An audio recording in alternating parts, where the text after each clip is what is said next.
great to see everybody here. So I'm meant to be introducing this, so I thought I'd say a few words. Well, one of the things about the annoying quality of New Zealand's poor housing stock is that it does, and we've shown this in a number of instances, poor quality housing, uninsulated cold houses, lead to a whole bunch of nasty diseases and hospitalisations. And the New Zealand system at the moment does seem to be, we have the child gets sick, bring it from a cold home, goes into hospital, gets treated with a bunch of drugs, sent back to the same poor quality cold home. And the same thing happens again, and we rinse and repeat the cycle, paying for the hospitalisation each time and never think, well, stop a second, let's actually treat the cause here. And the cause being the poor quality of New Zealand houses. And I always remember, I was actually trying to remember all the houses I've lived in my life. I came up with 17, of which I've been renting in 15. One was owned by my parents, and the one I'm in now is owned by me. And you kind of do that transition as you go through life. And I'll always remember the first house I got shown when I was trying to rent a house in Newtown, across the road, directly across the road there. And I was shown into the house looked reasonable. There was a good chunk of mould, as you expect from New Zealand houses, and being a semi-student flat, it was kept at a nice chilly 8 or 9 degrees. But we walked into the room that they were renting, and there was just, instead of a window, there was an actual hole cut into the wall with no board up or anything to stop it, and they go, well, it's kind of nice, it keeps it nice and fresh. So I did the typical thing of just, no thank you, and walked out. But it is really unfortunate, and especially with the housing crisis in Auckland, not everybody has that option of just saying no thanks and moving out. And we do have to deal with the consequences that people are renting, or are indeed staying in accommodation like this, and this is very severe consequences. I was just reading in stuff there that in Auckland, a landlord has been fined for renting out 12 units of garages and renting these out as flats. No resource consent, no major modifications made. They were described as low, cramped, and without basic facilities by the judge. It's managed to make it to the High Court. And one of them was still using the main roller door as the entranceway to that flat. So it really isn't good enough, and we need to do something about it. Our ongoing suspicion, based on good anecdotal evidence, has been that probably a lot of the problem is in the rental housing market. We're really trying to move beyond the anecdotal evidence and onto something more substantial. And this is where Lucy and Sarah, two of our brightest researchers in the housing group, are coming in, and they're doing, well, I haven't actually seen these presentations, so I'm really looking forward to seeing them, but I hope they're doing a good job. So I'll turn you over to Lucy. Good afternoon, and welcome to the first half of today's seminar on New Zealand housing quality and tenure. So, this afternoon I'll be talking about the evidence for differences in the quality of New Zealand's housing stock by tenure. I'll start by providing some background to the issue, then cover some of Brands' evidence on these differences before sharing my own findings from QV and census data. In the latter part of the presentation, I'll be showing that differences in quality by tenure are probably not due to income differences between tenants and homeowners. So to start off, I won't be spending long on the background to this issue because most of you will know it already. Those working in public health are already well aware that rental tenure is more common among high health risk groups, children, Māori and Pacific peoples. About the only high health risk group that isn't overrepresented in rental tenure is the elderly. We also know that poor housing increases health risks, particularly respiratory conditions. And as Sarah will cover more broadly later, current legal mechanisms available to tenants do little to improve the standard of rental housing. These individual challenges are not unique to New Zealand. Nevertheless, there's been surprisingly little work looking at quality differences between rental and owner tenure. Studies in the US, the UK and Japan have found rental tenure to be associated with housing inadequacy. But the only robust New Zealand work on tenure and housing quality is the Brand's Housing Conditions Survey, which I'll be going through later. As a last background point, I'd also like to raise again the fact that our New Zealand housing stock is generally in poor condition. Based on Brand's figures and the group's housing data, I've estimated that New Zealand housing needs around $22 billion worth of deferred maintenance. So through the rest of this presentation, when I talk about rental housing being in worse condition than owner-occupied housing, it's not that I'm saying one is good and the other's bad. They're both bad, but rental housing is worse. So the first good New Zealand evidence we have comparing the condition of rented housing with owner-occupied housing comes from the Brand's House Conditions Survey. I'm going to go through some of that now before I introduce what I've been working on using QV data. So roughly every 5 years, Brand's carries out an in-depth survey of the condition of New Zealand housing. They have trained builders that go to the individual houses and they do a really thorough inspection. The most recent survey was carried out in 2010. That survey was a major advance on previous ones because it included for the first time rental housing as well as owner-occupied housing. Previously, I think they decided it was too hard to include rental housing because you had to get permission from the landlord as well as the tenant and so on, but they finally decided that this was too big a gap and they had to do this. 491 houses were surveyed, with 108 of them rented properties. The 2010 survey suggests that nationally the average condition of properties was worse than in 2005, and that this decrease appeared to be due, at least in part, to the incorporation of rentals into the survey set. The survey found that generally rental houses were in worse condition overall than owner-occupied houses and had a higher incidence of components in poor or serious condition. Owner-occupied houses were nearly twice as likely to be in good condition compared to rental houses, and at the other end of the quality spectrum, nearly twice as many rented houses were in poor condition compared to owner-occupied houses. Moving on to some of the more specific findings, I'll start by noting that for exterior house components, differences by tenure aren't so stark. Rental houses have much worse window condition, but owner-occupied dwellings have worse subfloor ventilation. Across other features, some are worse in one tenure, some in another. There's not much to see here. Unfortunately, while Brand shows the frequency of individual fault types, it doesn't specify how many houses had one or more of the defects, so we can't judge the percentage of exteriors with some defect, only the percentage with any individual defect. Interior components were also regularly in poor condition, and it's here that the differences between owner-occupied and rental dwellings are particularly stark. A lot of these columns for rentals are 2 or more times as high as for owner-occupiers. And this chart is particularly relevant in the context of Sarah's presentation on tenancy tribunal remedies, because these components are generally not structural. They're internal things that a tenant might, in theory, be able to serve notice on a landlord to fix. And yet that difference is most definitely there. I'm now going to just briefly focus on some of the housing components most relevant to public health. Indoor dampness and mould are known to be associated with asthma. A third of rented dwellings were damp, compared with a quarter of owner-occupied dwellings. And although most houses were assessed as dry, nearly 3/4 of rentals, compared with just over half of owner-occupied dwellings, showed signs of mould. Also relevant to health is insulation, as health is affected by indoor cold. Insulation levels shown here are probably better than what they've been assessed to be in the past, but we still only really have a little over half of properties with 100% ceiling insulation coverage, and nowhere near those levels for floor or wall insulation. Ceiling insulation levels for the 2 tenures are closer than what we might expect, but it's now wall insulation which shows the greatest difference. Less than half of owner-occupied dwellings had no wall insulation, compared with 80% of rented dwellings.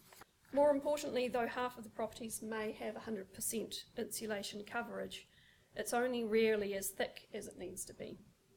Adequate insulation levels start somewhere in the 100 to 200 millimetre bar, and although more owner-occupied dwellings have inadequate insulation, more tenanted dwellings have woefully inadequate insulation, so that's the bottom bar where they've only got 5 centimetres or less of insulation thickness. Last, heating types are also unevenly distributed by tenure, with owner-occupied houses having greater availability of the energy-efficient heating options, solid fuel, heat pumps and fluid gas, while tenants are more likely to have to rely on portable electric heaters. And of course the health hazard of unfluid gas heaters is present in a quarter of all rental properties and is twice as common as in owner-occupied housing. Brands' report is more extensive than what I've shown in these few slides, but I've only included those areas which were particularly relevant to health as we look at it in our group. Now, as I noted, Brands' survey included only 491 houses, which is a good number, but it's a very small proportion of the roughly 1.8 million houses in the national stock, and it's also only one study. To add to Brands' findings, there's another way of gathering some clues to the relative condition of rental housing. Quotable value, or QV as they call themselves, hold data on all New Zealand housing stock. That data includes the age of the property and also a basic house condition rating of superior, which means good, average or poor. For my PhD, I was able to match QV data to anonymised NHI data. This gave me a data set of about 2/3 of all New Zealand housing, including 80% of urban housing, and demographic data from the NHI for the occupants of those houses. Now, QV dwelling age data is good. From that data we can see that in 2006, half of New Zealanders lived in dwellings built in the 3 decades between 1950 and 1979. Even allowing for further building since this data set was handed over, it's safe to estimate that more than 2/3 of New Zealanders live in dwellings more than 40 years old. That's not automatically a bad thing. There's nothing wrong with older houses that are well built, well maintained and retrofitted to improve warmth and energy efficiency. The important thing I want to draw out from this chart is that new building is slower to make a difference to living standards than improving older buildings. New houses are being built, and I'd expect the number of buildings in that last column to be higher now than it was in 2006, but there are fewer people per dwelling in newer houses, so it'll take long for the population to migrate to newer housing. And that means that problems with existing stock can't just be addressed by building new houses. Though QV dwelling age data is good, its condition rating data is pretty basic. It's subjective, as it's assessed by QV valuers rather than qualified builders as Brands uses. It's updated by 3 yearly walk-bys, but it does get some internal update when a house is getting work done that needs a building consent.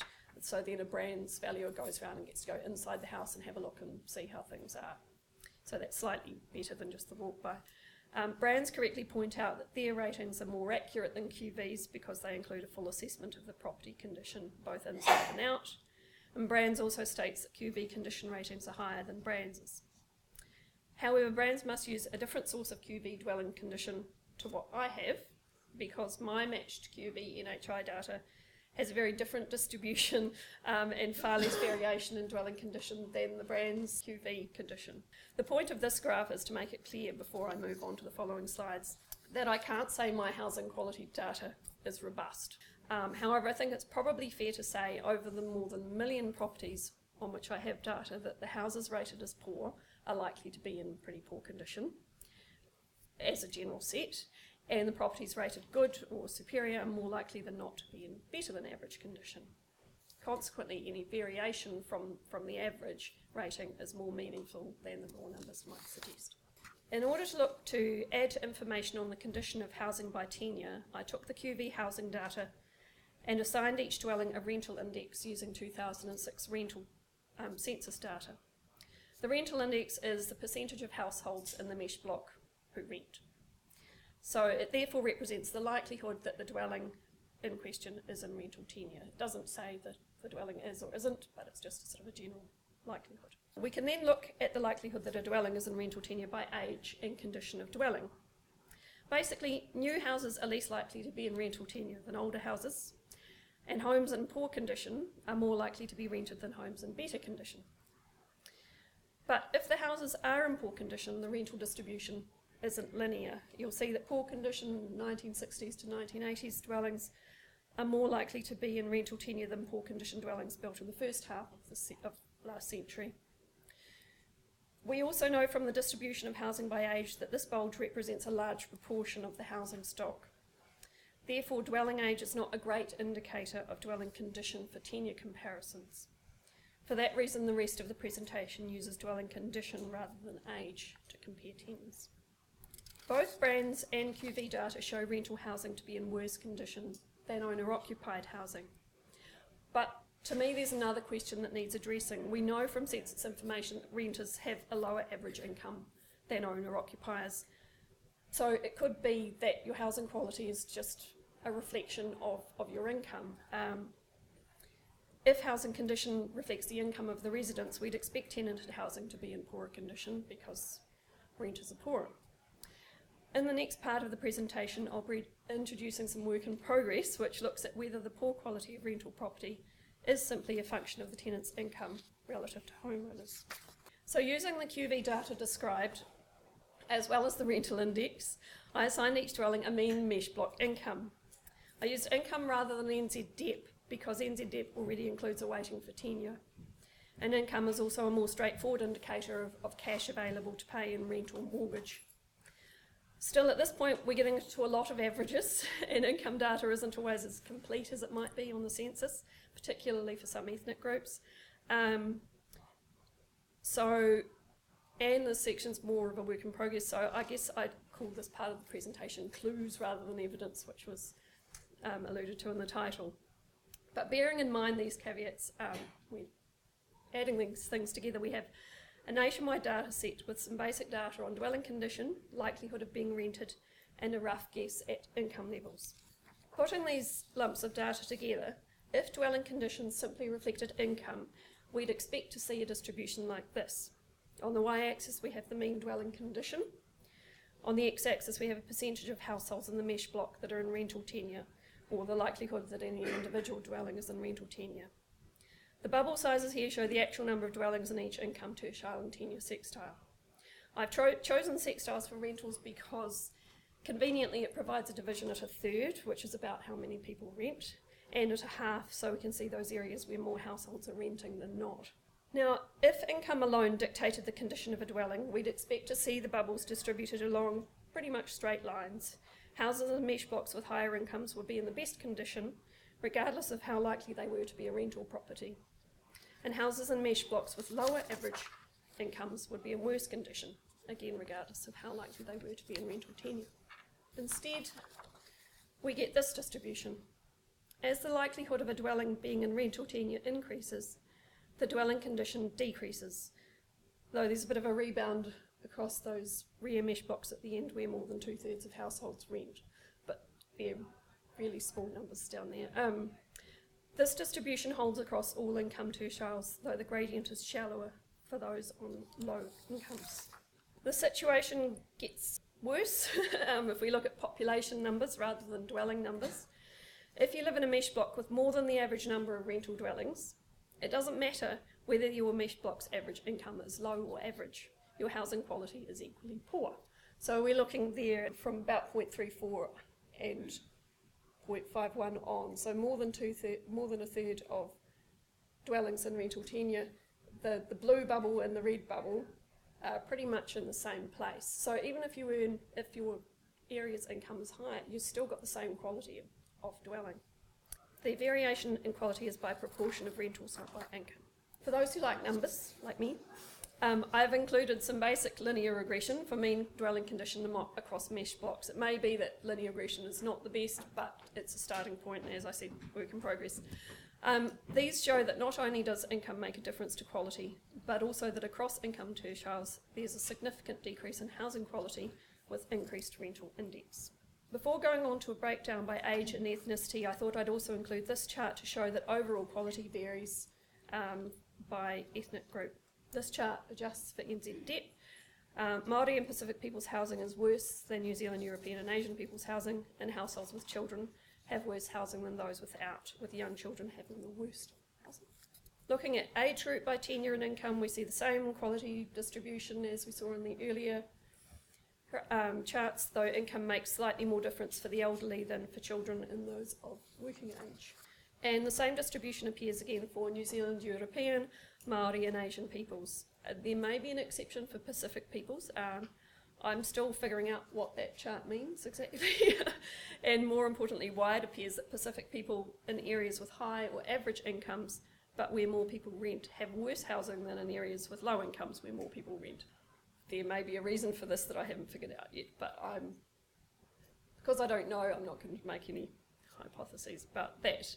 Also, income makes less difference to Māori access to quality housing than it does for New Zealand Europeans. So those bubbles are really close together, that you don't get the income spread upwards. That pretty much concludes where I've got to with that part of the analysis. So in summary, the 2010 Brands survey shows rental properties are in worse condition than owner-occupied properties. QV data on housing condition, when combined with census data on tenure distribution, supports this finding. And when we add in census data on income, it appears that variations in housing quality by tenure don't just reflect the lower incomes of tenants, but that rental housing may be poorer quality across income groups. Yes, the data quality is rough at best, but the numbers involved are sufficiently large that I think it's fair to see these at least as clues. Therefore, tenants are probably living in poorer housing than their income alone would explain. Their poor housing quality is therefore due in part to inadequate rental stock rather than poor housing stock overall. So I'm now going to pass over to Sarah to discuss whether the Tenancy Tribunal, which is our main current legal mechanism, provides a means for tenants to address that gap.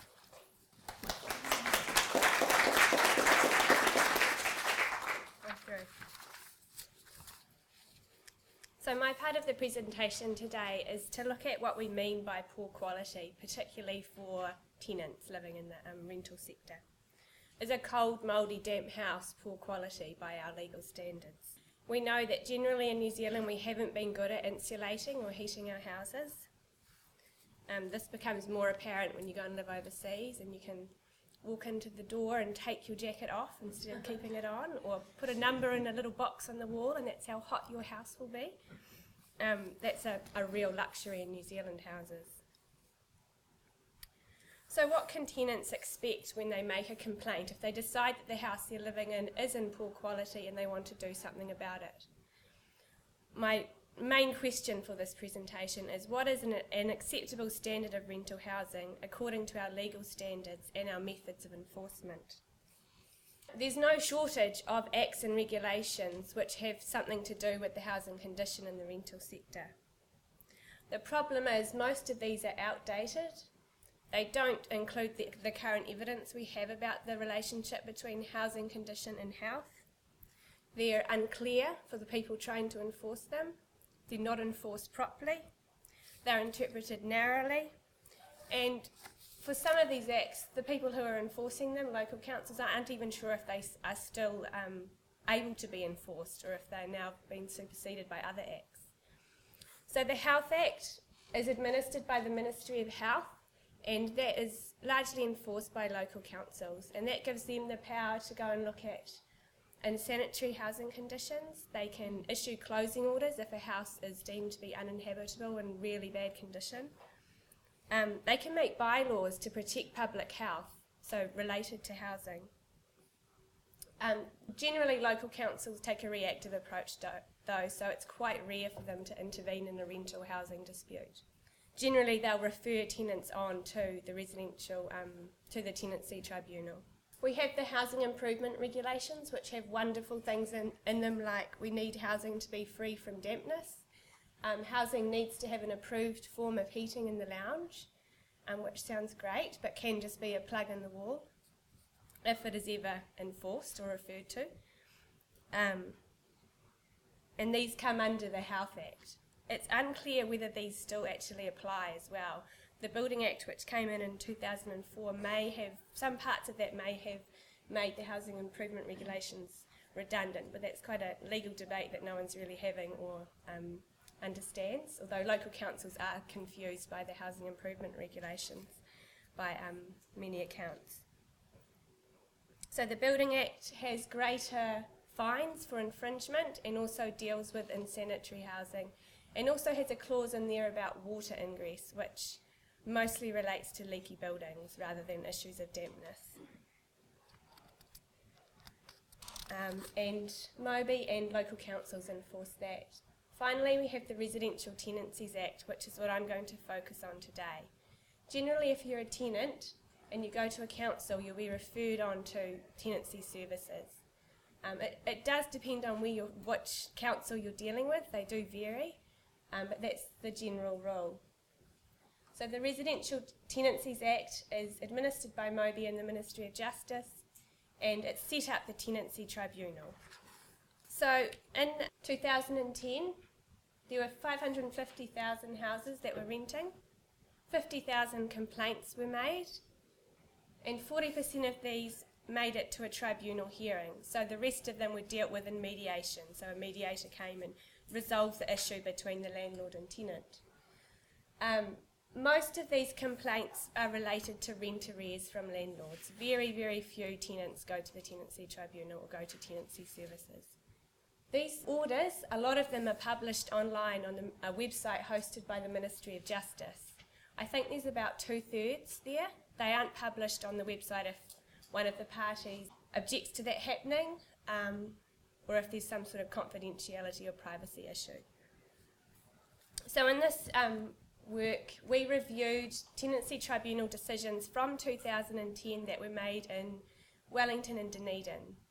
So there are about 2,500, and 45 of these related to housing condition, which is not a reflection, I think, of the condition of New Zealand housing, but a reflection of possibly the accessibility of the Tenancy Tribunal, or the number of tenants who actually decide to complain about the condition of their housing.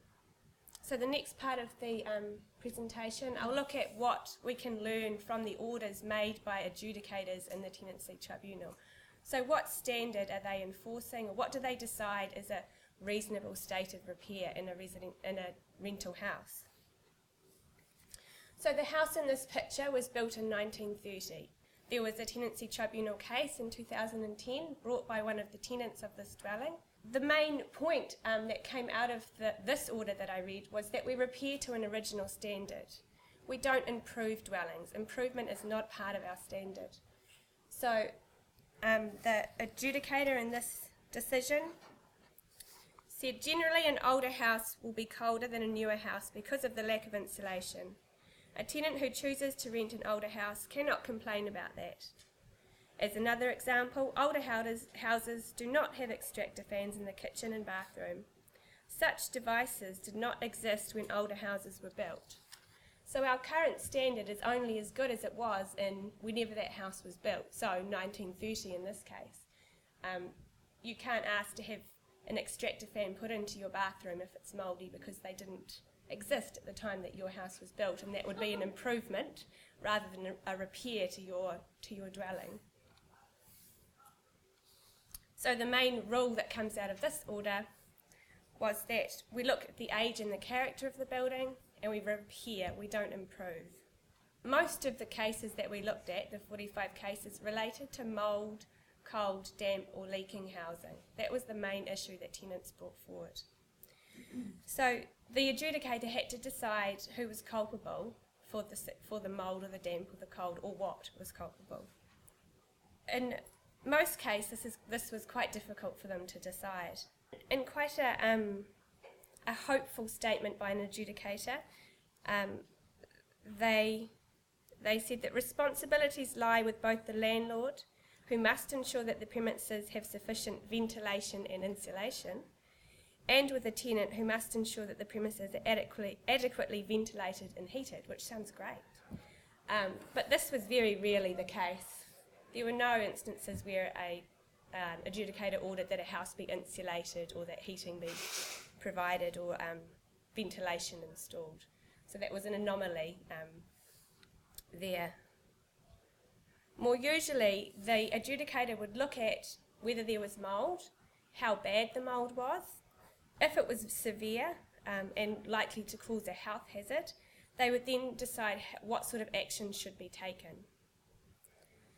So the remedy was usually to have the house cleaned. It wasn't to have the actual issue dealt with, it was to clean away the mould. So in this house here, there was a case brought to the tribunal, and it was found that the mould problem was severe enough to be considered a health hazard. So the adjudicator ruled that the house should be professionally cleaned to remove the mould, and for the carpets to be replaced, which had been so damaged by the mould in the dwelling. And that was it. So the house could be cleaned, the damaged items removed, and then the tenancy would be able to continue if the landlord did comply with that order. If the mould or the damp was caused by a leak, then that was a different issue, because that was the house itself not performing in the way that a house with a roof and walls should. It wasn't keeping rain out. So we're starting to get a bit of a picture about this sort of whether a mouldy, damp, cold house is poor quality by our legal standards. So a leaking dwelling, if the mould was caused by a leaking dwelling, then that was a problem. That was a breach of the standard usually. If it was because it was uninsulated, unventilated, dark, cold or damp, then that was not an issue that had to be dealt with, unless it was so severe that it was a health hazard, and then it needed to be cleaned.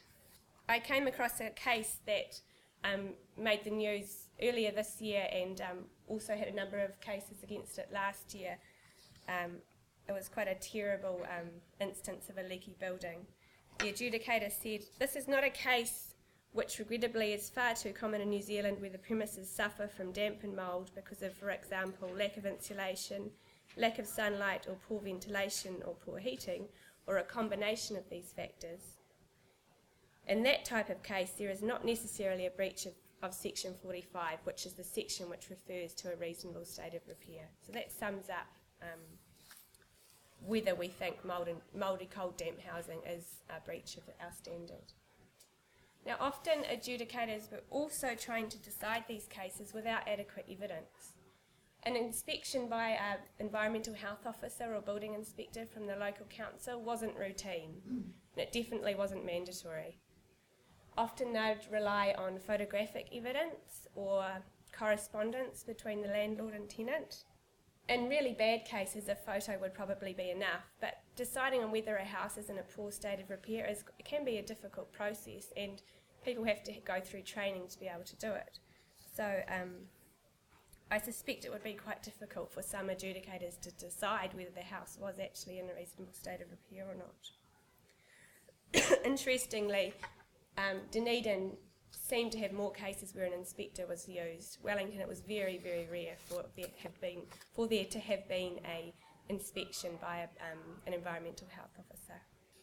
So the final point I want to make is that the story ends with the contract. So the Tenancy Tribunal was not set up to deal with housing conditions as a public health issue.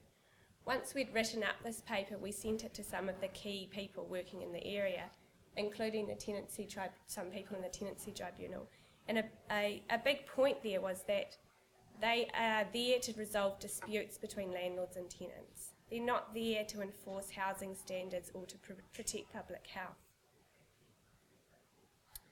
So once a contract ends, the Tenancy Tribunal no longer has any jurisdiction and can't follow up on housing that is deemed to be uninhabitable or in poor condition. So this dwelling here is a downstairs flat, and the tenants brought a complaint to the tenancy services because it was in such a poor state of repair. It had a lot of mould and damp, and the tenants had been in the house for 2 months and had been hospitalised during that period and had a number of health issues that they brought up in their case. The adjudicator said one needs to look at the photographs produced by the tenants to understand how bad the toilet floor was. The bedroom was damp and mouldy and smelly. The tenant's bed was wet and smelly, and curtains were covered in mould. So the tenants brought along photographic evidence to show that. Now in this case, the tenants were in a fixed term tenancy, so the tenancy was ended and they were able to leave and pay no further rent. No further action took place, so it was great for the tenants, but that house was then free to go back on the market if without anything else happening to it. Incidentally, it's for rent at the moment. So I think that the jurisdiction of the Tenancy Tribunal, once a contract ends, is very limited. They don't contact the local council to let them know that a house has been found to be uninhabitable or severely dilapidated. Nothing happens. So it's just left. They can sternly recommend that a landlord fixes the house up. So the landlord would be foolish not to carry out repairs at the end of the tenancy. So a tenant can go and get their fixed term tenancy ended, but it's good news for them and not so much for other tenants who may follow in behind them. The main problems are that our standards are outdated, unclear and inadequate.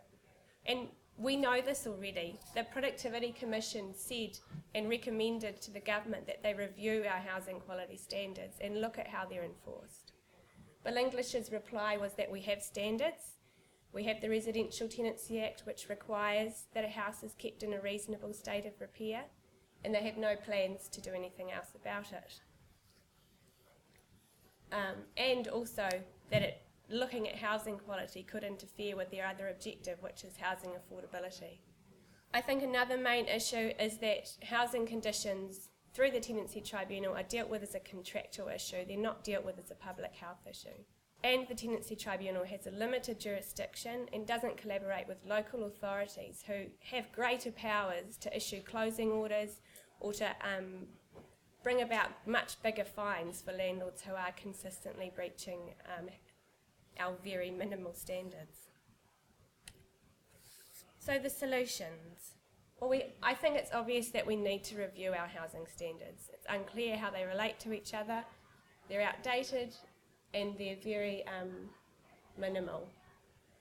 There has been talk of a warrant of fitness, and I think there's a lot of hope surrounding that. We have the Healthy Housing Index in our Housing and Health Research Program, which has been developed, so that's directly linked to health and safety, so it's evidence-based.